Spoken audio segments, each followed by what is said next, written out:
It's time to play out another draft strategy on Mock Draft Monday. And as we like to say on the Fantasy Headliners, it's time to pop, lock, and mock it.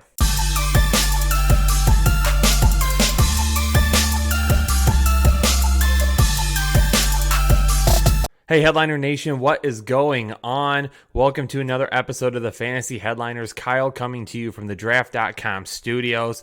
And like I mentioned in the intro, it is Mock Draft Monday. And today we are going to be doing another mock draft for you, playing out a different strategy. Again, reading those comments below, we've been taking a look at what positions do you want to see a draft from? What different strategies do you want to see? How many teams, PPR, half, standard, all those different things. So we've been reading in the comments what you want to see in terms of mock drafts, and we're going to be bringing you one of those strategies here right now using Fantasy Football Calculator, one of our other partners here at the Fantasy Headliners.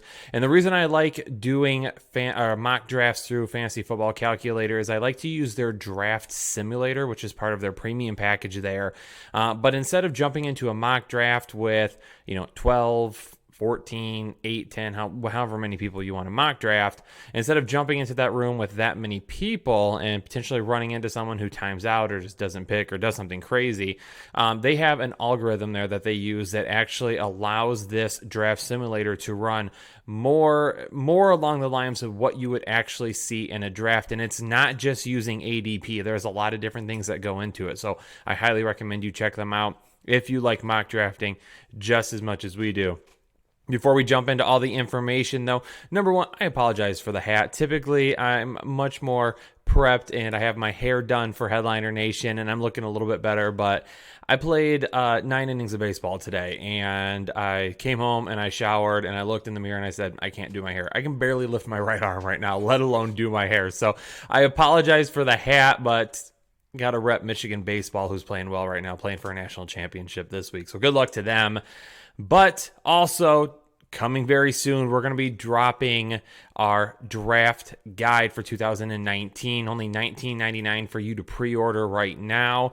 On the 30th of this month of June, you're going to get a hold of it. So make sure that you pre-order that now. There is going to be so much content. It will be one of the best bang for buck purchases you make this year. So let's start jumping into it. We're going to talk about this mock draft, and you've probably seen it already, but we're going to be playing out a zero running back strategy. Now, let me say this first.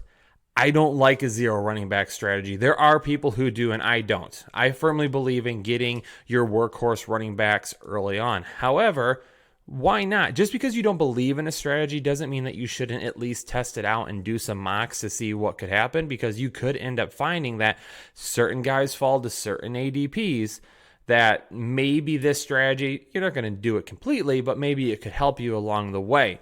Now, again, I don't like drafting this strategy, but to play devil's advocate, we're going to talk about it a little bit tonight and what it would look like. And one thing I want you to keep in mind with a zero running back strategy, it's known not that you don't draft a running back for the first 2 or 3 rounds. You're waiting until 6, 7, 8 in that area to actually start taking running back. So you're going to see here in a few short minutes what that looks like if you were to wait and run that type of a strategy. And again, this team that I drafted, I don't know if I would be comfortable running it out. Some of you might be. Let us know in the comments below, obviously, what you are thinking. But one thing we need to do real quick before we jump into it, make sure that you hit that like button, make sure you hit that share button, and more importantly, make sure you hit that subscribe button, become a part of Headliner Nation today.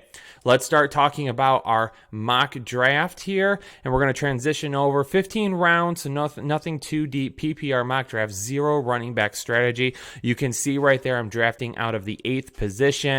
TFH Kyle is the team name, and you can see some of my picks right there. Now, round 1, again, went with a wide receiver here, Julio Jones. Now, if you've watched my wide receiver rankings video, you know that I had Odell Beckham Jr. actually above Julio Jones. Now, OBJ obviously ended up falling a little bit lower to the very start of round 2 there. However, I'm probably going to be making a switch here pretty soon. Jake did a very, very good job of arguing for Julio Jones in a recent video that he did, Tough Draft Day Choices. It was between Juju, Julio Jones. He did a very good job of arguing for Julio Jones. There were some things that I didn't know. One of those things was that he's only going to play 2 games outdoors this season, which, is excellent. He's not going to have to worry about that weather. And another thing that I just want you to make note of is that their offensive coordinator for this season is going to be Dirk Cutter. Now, he's obviously been in Tampa Bay recently. However, he is a former offensive coordinator in Atlanta. The last time he was there was 2014, and during that time frame, Julio Jones, 163 targets, 104 receptions. He had 1,593 yards. He had 6 touchdowns. But if you want to argue here real quick, which a lot of you might want to argue, but Kyle, what about Calvin Ridley? Is Calvin Ridley going to take away from him? What's going to happen? Well, there was a guy there during that time named Roddy White who was pretty good. 125 targets, 80 receptions, 921 yards, 7 touchdowns. So even if Calvin Ridley were to put together a season that reflects kind of what Roddy White did, Julio Jones was still the wide receiver 5 during that. No, excuse me, wide receiver 6 during that season. But the biggest thing there to remember is he did miss 1 game. If he had played in that game, more than likely he would finish as the wide receiver 4 instead. So it doesn't matter that Calvin Ridley is there. To be honest with you, Julio Jones could still end up balling out this season. That's why I'm going to end up moving him up. And honestly, probably by the time that this is said and done, and my rankings are out, Julio Jones will end up being my wide receiver 3 for the 2019 season. That's why I'm going to go with him here. The only other 2 guys that I would probably take, Devontae Adams, DeAndre Hopkins up there. Again, 0 running back strategy, so we're moving forward. My pick in round 2 is Travis Kelce. Now, I could have went an Adam Thielen or an Antonio Brown. I could have done a Mike Evans, who I would really have liked to have, because I do think he's in for a big season, but I would have never gotten Travis Kelce to come all the way back around to me. And I also didn't know if I would get George Kittle to land there as well. I don't think I would draft Zach Ertz in the 3rd round. I would probably take Kittle or Travis Kelce in the 3rd round. Kelce would not have lasted that long. I didn't know if Kittle would end up lasting that long. That's why I decided to just go with Kelce here, because I still like some options that could potentially have fallen to me in round 3.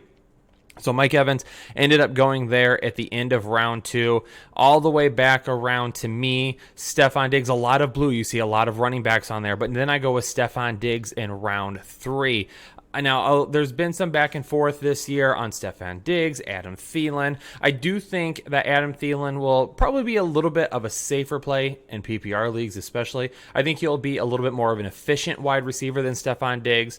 But with this scenario here, I'm taking those big plays. I'm taking those big touchdowns. I'm taking what I see to be the biggest upside with that draft pick, and that is Stephon Diggs for me. So that's who I'm going with at that pick. Wrap it back around to round 4. Now I'm going with Robert Woods in round 4. Robert Woods is another guy that I like. I do think he is the wide receiver, the safe wide receiver to own in LA for the Rams. I know the Cooper Kupp train is going crazy right now. Brandon Cooks obviously went at the pick before that. The reason that I would have rather had Woods here instead of Cooks, because if we were to basically look at the 2 situations. So in Minnesota, I would say Woods is more closely related to Thielen, and I would say that Stephon Diggs is more closely related to Brandon Cooks in terms of big play, big upside, touchdowns, those types of things, and then being the safe PPR wide receiver. That's why I really liked getting Woods there, because I kind of offset taking Diggs in that upside in round 3. If it had been the other way around and I would have taken Thielen there over Diggs, which I probably wouldn't have anyway, then I probably would have rather have had Cooks in round 4 than Robert Woods. Moving down to round 5 now. Round 5, I take Robbie Anderson, and let me explain to you real quick what this all played out. Now, the red bar there at the bottom of the screen is because I wanted to cut out round 7 and 8, because that's where I start taking running backs after Baker Mayfield in round 6. I'm probably, if it's a draft that I'm actually doing, I'm probably not taking Baker Mayfield in round 6. I'm probably not taking any quarterback there. I'm probably, as I've said in other videos, will employ a late round quarterback strategy this year. But if you're going to go a pure zero running back strategy, more than likely you're going to be taking your tight end and your quarterback within those first 6 to 7 rounds. You'll end up taking those guys there, because if you don't, you're not going to make it. You're not going to take basically 6 wide receivers right away. You're going to be doing something similar to what I just did. So that is why I have that red bar there, because I want to key in on something real quick, and I don't want you to see those other 2 picks as of yet. But look at the start to this team. Look at the start to this team and look at the upside. Last year, my picks so far. Last year, my first pick, Julio Jones, was the wide receiver 4. Okay. My second pick, Travis Kelce, was the tight end 1. He scored enough points in PPR last year to be the wide receiver 9. So I basically just drafted 2 wide receiver 1 like players in the first 2 rounds. But did I have more than that? Then I go with Stephon Diggs, who is the wide receiver 10 in PPR. After that is Robert Woods, who is the wide receiver 11 in PPR. And then Robbie Anderson, who is going to be the wide receiver 1 on his own team this year. And does he have wide receiver 1 upside? I don't think so. However, from weeks 5 to 17 last year, he was the wide receiver 29. So he has really good wide receiver 3 upside. Could even be a little bit higher than that, especially with having a really good run game. Hopefully the offensive line is better, more weapons around him now. Sam Darnold has another year. So that, look at that upside that I have there in those first few rounds. And that is why having like a 0 running back strategy or a 0 wide receiver strategy is so sexy to some people, because of all of that upside and those great players that you can get in those first few rounds, because you're just constantly taking those guys while everyone else is looking at running backs, obviously, throwing in some tight ends, and then maybe you got a guy like here where Patrick Mahomes is drafted in the 3rd round, Andrew Luck went in the 4th, and the 5th was Watson and Rodgers. So you're sprinkling in those players all around. But this draft right here, I just nailed my wide receiver. So if I can start 3 wide receivers and 1 flex and a tight end, I've got myself some ridiculous upside then adding Baker Mayfield into my quarterback situation to start the year. Now, with all that being said, that sounds great and all, but when you deploy a 0 running back strategy, the running backs you're going to get aren't going to be great. And that's why all of a sudden this team goes from looking really, really good to maybe not a team that I'd want to run out there, and here's why. So, with that being said, moving forward now that you can see there in round 7 and round 8, I had to go with Lamar Miller and Jordan Howard. Now, at those 2 spots, Miles Sanders is one that really stuck out to me. I almost went with him instead of Lamar Miller. It was really, really close. I ended up going Lamar Miller instead because Miles Sanders, he's a little banged up right now. A rookie running back, how long is it going to take him to get going? I do think Miles Sanders is in for a really good year. Had he made it back around to where I took Jordan Howard, I would have taken him there over Howard, especially in a PPR league. But again, because of my rounds 1 through 6, I get left with what do I do at running back after that? And these first 2 picks are, where can I get the most carries? I need to get carries. I'm probably going to start 2 running backs, more than likely 2 running backs. We already know that I've got a ton of PPR upside with my first several picks, my first 4 or 5 picks there. So who am I going to get that are going to be guys that are going to carry the ball? Lamar Miller, trust me, I have got an episode coming up very, very soon that you're not going to want to miss that is going to include Lamar Miller. That episode, I'm going to dig a little bit more into Lamar Miller, and I'm going to be giving you some more information as to why you need to be keeping an eye on him in 2019. With Jordan Howard, it's going to probably be his job at the beginning of the season. In my quarterback rankings video, I left Wentz out of my quarterback ones because I think the Eagles focus on the run game, establishing the run game, and really using the running backs this season to their advantage. Jordan Howard is going to be a part of that. So that's why I went with those 2 guys there. Is there risk there? Absolutely. Jordan Howard could lose his job to Miles Sanders. Lamar Miller could lose his job to Donta Foreman, even though I don't think that happens. But when you send out a strategy like this, you're going to have those question marks at running back or at wide receiver. Now If I had to choose 0 running back or 0 wide receiver, I would go 0 wide receiver set instead, especially in a PPR league, because then I could really load up on some lower end wide receivers that I think could hit and have some upside later on. I think it's a lot more difficult to do that because I think we're going to see a lot of really heavy running back taken this year in drafts. Now let's transition on. Again, this is only 15 rounds, not super long, just to get an idea of what we're looking for. Here's the rest of my draft here. So in rounds 9 and 10, I go with Carlos Hyde in round 9 because what I want to see here is I have to hit something. I need to have a running back in these picks where I end up getting a guy that you say, you know what, I've got a running back that even though he might not be an RB1, I've got a guy that I can plug and play every week that I feel good about. If Carlos Hyde can steal that job away from Damian Williams, whether it be due to performance, whether Williams gets hurt, whatever it may be, if Carlos Hyde can steal the job away from Damian Williams and become the starting running back there in KC, I just got myself at least a running back 2 in round 9, if not higher. Now that's why these strategies look appealing to some people, because if you hit that with the core that I put together in the first 5 rounds, you have yourself a championship team right here. There is no doubt in my mind that if those guys all hit at the top that I took and they all produce similar value to what we had last year, and then a guy like, let's say, Carlos Hyde steals the job away from Damian Williams, becomes at least a running back 2, now you've put yourself in a position to score a ton of points this season. And then with Adrian Peterson, I go with him in round 10. So again, these 4 running backs that I've taken, 3 of the 4 are guys that could potentially get a nice amount of carries. They're obviously not PPR options. They're not guys that I want to have, necessarily in PPR because they're not going to catch a ton of balls. Carlos Hyde might if he's the starter there.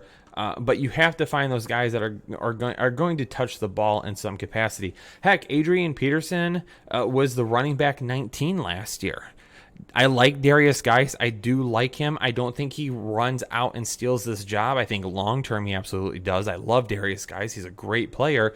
But there's a really good chance that Adrian Peterson, they could continue to use him this year and say, you know what, guys, we're going to keep you healthy. We're going to work you slowly back from that injury last season. Let's see what happens. But we're going to feed AP again. If that happens, you got a guy on your bench that during bye weeks, maybe you can throw him in there. Round 11, I run Anthony Miller out there, a guy that I do like Allen Robinson this year to bounce back a little bit. I don't think he's the wide receiver 1 that we used to see, but I do think he has a little bit better year. But with all that being said, I do think if there's one like sophomore wide receiver that I really had to jump on right now, Anthony Miller is going to be that guy. I mean, he played last year with a pretty significant shoulder injury. He played through it and still played well. Mitchell Trubisky, his QB percentage was a lot better than any other wide receiver outside of Anthony Miller. Excuse me, his QB percentage was best with Anthony Miller when targeting him last year. Excuse me, there. I was trying to take a drink real quick and didn't work out too well. Anyway, so Anthony Miller, I do like his potential upside, especially in a PPR league. And then after that, Nyheim Hines and Kalen Ballage, I ended up going with those 2. Hines is definitely going to be a guy in PPR leagues that you should target 100%, especially later on. He's going to get those catches. He's going to get those targets out of the backfield. Now, how many will he get?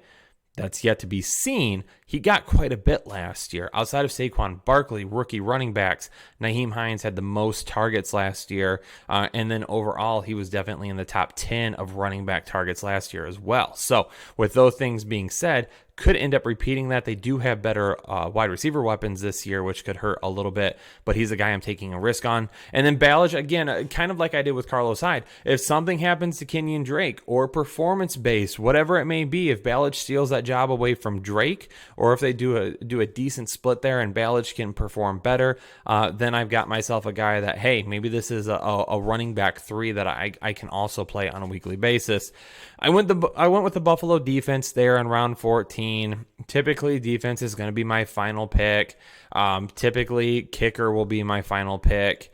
With my final pick in this one in round 15, I did take Raquel Armstead just because I really want you to keep him in mind this year during drafts as well. Now, a majority of you out there are probably going to be doing drafts that are more than 15 rounds. Again, we want to keep these videos short and sweet. We don't want them to be too super long.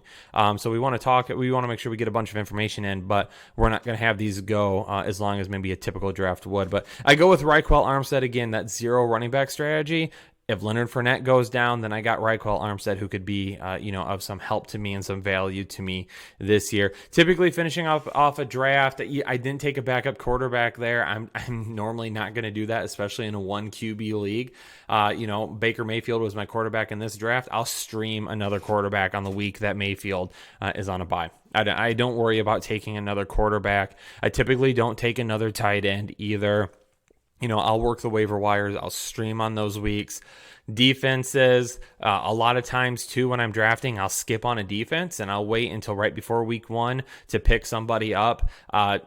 Typically, I'll draft a kicker, but again, that could be one too. You wait until right before week 1 and you pick another one up, because then you have more slots for more players. And if there's an injury, if someone's not performing well in the preseason, whatever it may be, if you just leave those positions off and use those late round picks on some flyers that if someone gets hurt, they could hit, like I did with Raquel Armstead, with those things happening, then all of a sudden, you spent a late round pick on a guy that all of a sudden is a starter, and now you're looking like a genius and you just pick somebody up for kicker or defense off the waiver wire. Because in most leagues, kickers and defenses aren't going to make or break you, especially defense. I stream defenses all the time. So nothing wrong with that. So again, hopefully you liked what you saw today. If you've been looking at maybe a zero running back strategy, this gave you a little bit more information, a little bit of a look into what could and could not happen in those drafts.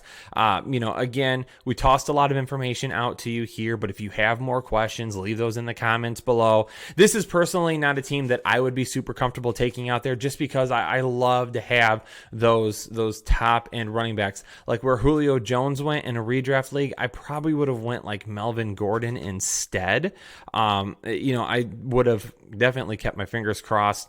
Melvin Gordon, Joe Mixon, Le'Veon Bell, those guys went right after Julio Jones. If it was a real league that I was drafting in, I would have went Melvin Gordon over Julio Jones,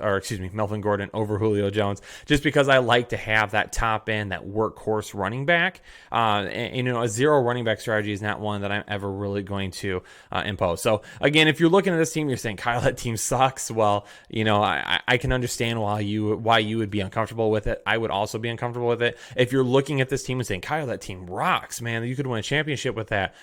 Well, what can I say? Decent draft, right? So anyway, hopefully you got a lot of information out of this video. Make sure you hit that like button. Make sure you hit that subscribe button. Become a part of Headliner Nation today. Make sure you pre-order that draft guide that's going to be dropping here very, very, very soon for you to start digging into and getting all that information from. Let us know in the comments below if you have any questions. Follow me on Twitter at krich1532. You can see it right there.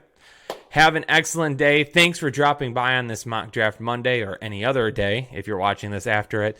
Have a good one, and we'll catch you on the next episode. Thanks, everybody.